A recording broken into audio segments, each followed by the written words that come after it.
Welcome, and unlike most people, I have violent tendencies. That's a lie, I'm sorry. Anyways, I'm gonna play Dead Island now. So yeah, let's just move on. Dead Island, a 2011 first-person open-world zombie survival horror game made by Techland and published by Deep Silver. This game was a big deal when it was first launching.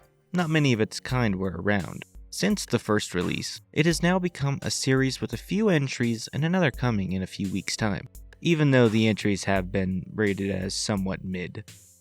After seeing the game on sale for $5, who couldn't resist picking up this piece of nostalgia? Good old Xbox 360 days. You have Uno, you fucking dick! Now that seems like an eternity away. Let's hop into some good old fun. Maybe. It might suck. I remember the intro vividly, because it's seeing the island collapse through a complete asshole. I don't know if this character has anything to do with the game, other than be here. After witnessing horrible atrocities, but being way too shit-faced to do anything about it, motherfucker goes to bed. Ah shit, zombie apocalypse? You're crazy. I'm going to bed. Y'all keep it down out there. The intro doesn't really explain the characters too well, but they all have their reasons for being on Benoi. Sexism, failing career, and he just made drinking a better time.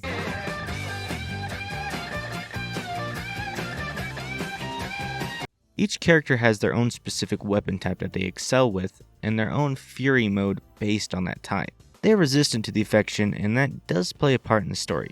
Well, since you can't be affected, why don't you do it? I'm not going out there. This game can be enjoyed with up to 3 friends. The game treats the story as if you are, which I do suggest doing because it's simply more fun that way. How do I open this door?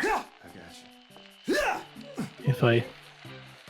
Yep, that's my flashlight. I found you. I'm kicking. Beat up pretty bad.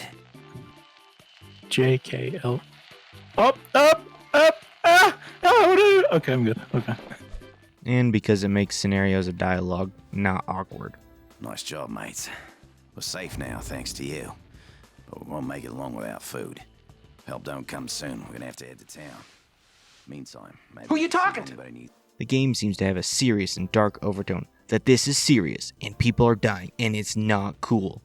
Then it has a scene where this guy's whole family died, and he's just chilling. But then when he speaks, it's like, fuck, my own fucking brother! Jesus Christ! What else could I do? Let him kill me? the game completely misses the mark with its emotion. It either falls flat or is just fucking annoying. Why are you looking at me like that? Bro, shut up. The voice acting for the most part conveys good emotion, but the characters end up lacking a vital component to really sell it.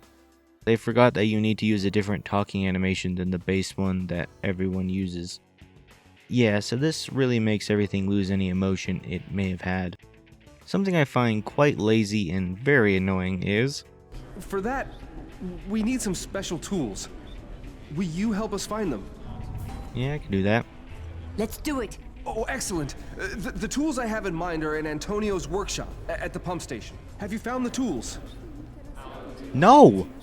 The NPCs are so terrible in every regard that you simply just don't want to deal with them.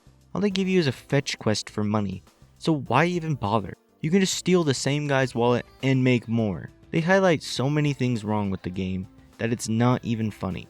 But Banana, you're stupid and dumb and the NPCs don't matter that much. Well, since you decided to open your mouth, even though I didn't ask, I don't care. It's still bad. Want to see something else lazy? Oh, what the fuck? Yeah, believe it or not, Dead Island had terrible audio before it was cool. Can you believe I can't hear this fucking guy?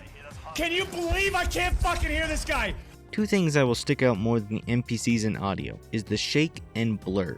If your eyes don't already hurt from the shake, then don't worry. The blur is there to really cause the best migraine possible. Sticking with the topic of laziness, the game uses recycled assets throughout. The beach is filled with identical bars and bungalows. The city features the same apartment complex and same small store all over it. It's unbelievably boring. Especially since it's a new area, you would think new stuff, but then there's just some. There is a jungle section, but I quit playing halfway through the city because it wasn't getting any better. Even the zombies have only a handful of models. This blonde-haired dude shows up more times than I can count, and I'm pretty sure that every male character has an almost identical face. And all the females all look the same. This is so lazy. The game has an okay gameplay loop.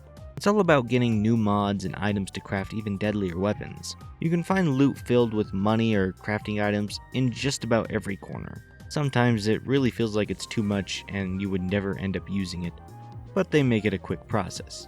The crafting process is simple and really not much to it, other than the various weapons you can create, in which there really is a lot you can create. Ripper mods, shock mods, heavy mods, and more.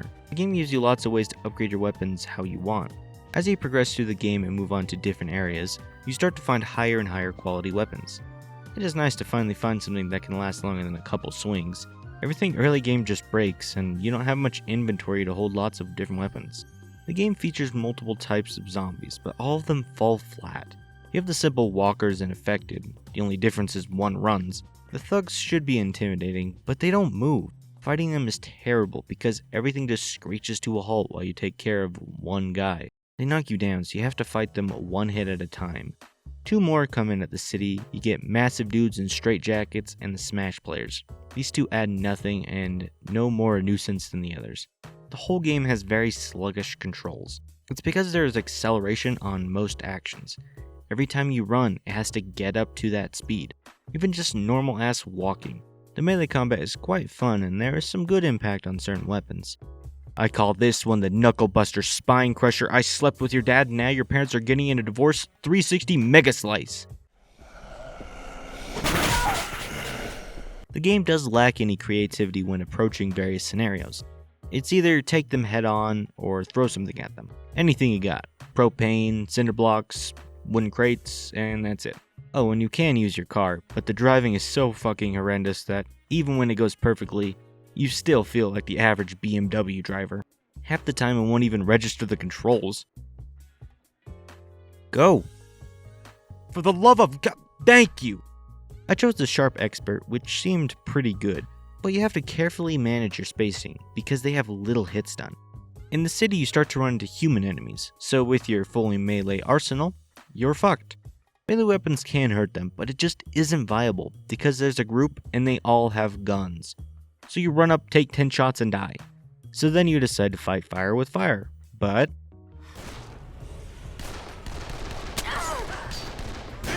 ugh! This is unbelievably bad. It's so slow, and auto-aim completely takes over. It's peculiar that there's such a heavy emphasis on melee weapons. Then they become useless against humans. It wouldn't be such a problem if the gunplay wasn't so bad. I would love to say there's a narrative pulling everything together, but that's the last thing this game is thinking about. Since I stopped before the jungle and that's where all the story actually starts, I experienced little to none. Nothing like playing 10 hours of a game with no story at all, and I can tell you I was only about halfway done with this city. That whole 10 hours was just fetch quest or kill all enemies. I'm surprised I lasted as long as I did, so maybe it's worth it, I don't know. I'm not gonna stay to find out. Ah, you lucky son of a bitch. In the end, all this game really was just an alpha for the much better Dying Light. Dying Light has better combat, better mobility, isn't sickening, better environments, and just the overall quality is much better. It makes me curious as to why they would even try with Dead Island 2. What will Dead Island 2 bring that Dying Light 1 or 2 hasn't already done better? I'm cautiously optimistic about it. I will keep my peepers peeled. If you enjoyed, please subscribe and perhaps like the video. Thanks for watching. Bye bye.